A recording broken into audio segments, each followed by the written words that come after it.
First of two appearances on the show by our TSN Hockey analyst, Martin Biron. And we're going to talk about Thatcher Demko. It's like he doesn't miss a beat, right, Marty? He's making his first start in a month and a half. He looks sensational, 22 saves, but the one in overtime was the key one. I guess my question for you, though, is, you know, knowing his injury history, the fact that he's been out so long, how much can the Canucks ride him this last few weeks of the regular season?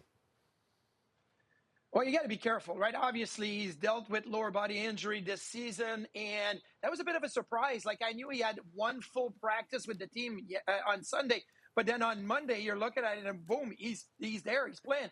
But when you look at the Vancouver Canucks schedule, they only have one set of back-to-back left. So can you look at this as this is your playoffs, right? And you need to ride your number one goaltender as much as you can. I think you have to.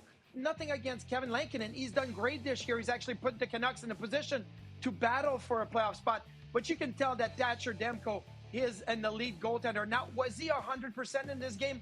No. Everything from out far, I felt like he tracked well. He moved well.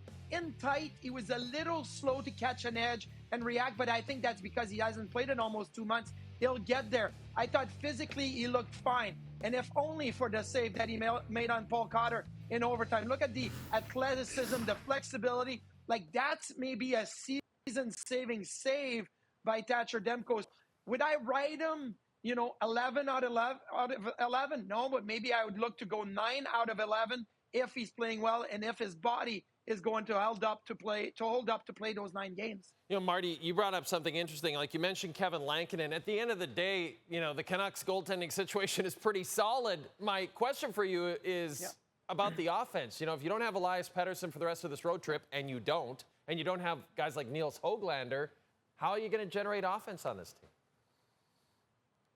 Well, it's going to have to be by committee, right? And you look at Jake DeBrusk and Pius Suter and Connor Garland, they're going to have to produce. But you look at the last 4 games, the Canucks have scored 16 goals. I know they get credited for a goal in the shootout, but look, 16 and 4, that's an average of 4 per game.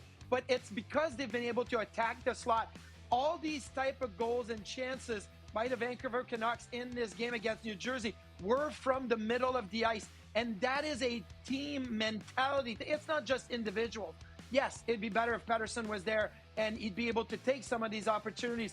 But if as a team you're going to go to the middle of the ice and as a team you're going to go to the slot and get looks and deflections, look at the tying goal, right? There was 4 Canucks jerseys right around the crease trying to get to that puck. I still don't know who got credited for it. They're going to change it, multiple times before we get a result in 2 days from now. So that's what you need to do. So by committee, you need to attack the middle of the ice and you need to continue to do it. That's what Rick Tocchet is going to tell everybody. So everyone's chasing the St. Louis Blues for that second wild card spot, Marty. You got the Canucks, you got the Flames, you've got the Utah Hockey Club in the mix. No pressure, but I'm just going to put you on the spot here. Who's going to make it? We'll hold you to this, by the way.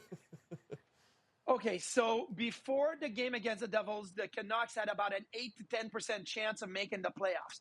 I think with the win, it probably bumps straight up, in my book, to about 30%. And I think the Calgary Flames have about a 30% chance of making the playoffs. So that leaves me 40% for the St. Louis Blues.